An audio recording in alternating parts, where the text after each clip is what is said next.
The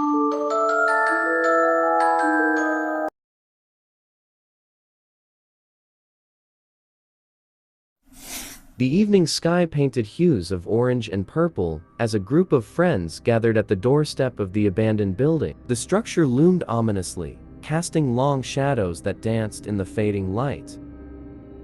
Samantha, the mastermind behind this nocturnal adventure, handed out aged keys she claimed to have found, each dangling from a frayed string.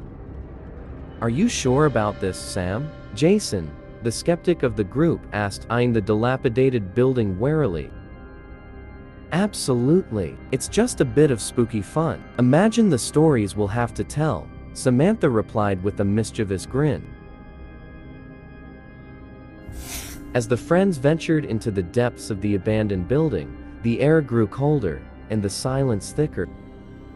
Their footsteps echoed through empty halls, and the occasional creaks and groans of the ancient structure created an eerie symphony. Unsettling whispers seemed to emanate from the walls, teasing at the edges of their consciousness. Emily, always the sensitive one, shivered. "Did you hear that?" "Hear what?" Mark scoffed, dismissing her unease. But as they listened, a distant murmur became more pronounced, almost as if the building itself was trying to communicate. The group stumbled upon a room frozen in time, filled with dusty furniture draped in tattered sheets. Old photographs adorned the walls, capturing moments from a bygone era. Faces stared blankly, frozen in haunting smiles. One picture, in particular, caught their attention, a group that mirrored their own, decades ago. "Maybe we're not the first to think of this place as a hangout," Mike mused, his eyes fixed on the ghostly figures in the photograph. The friends exchanged uneasy glances, wondering if the spirits of the past were watching them. As the clock struck midnight, a shadowy figure emerged from the darkness. It moved silently, always just out of sight. Its presence felt rather than seen.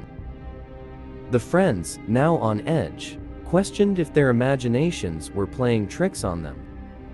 "I saw someone," Sarah exclaimed, her voice trembling.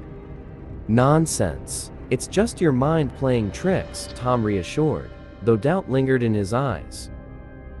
Little did they know, the figure watched, its intent shrouded in the mystery of the abandoned building.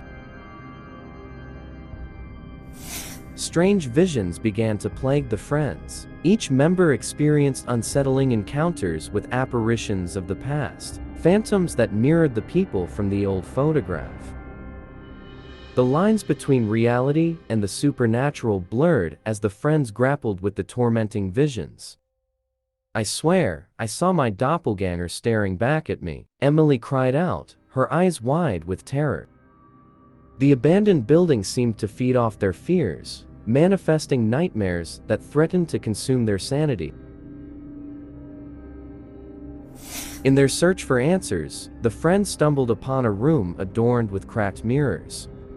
The reflections in the glass seemed distorted, as if showing glimpses of an alternate reality. The room emitted a chilling energy that made their skin crawl.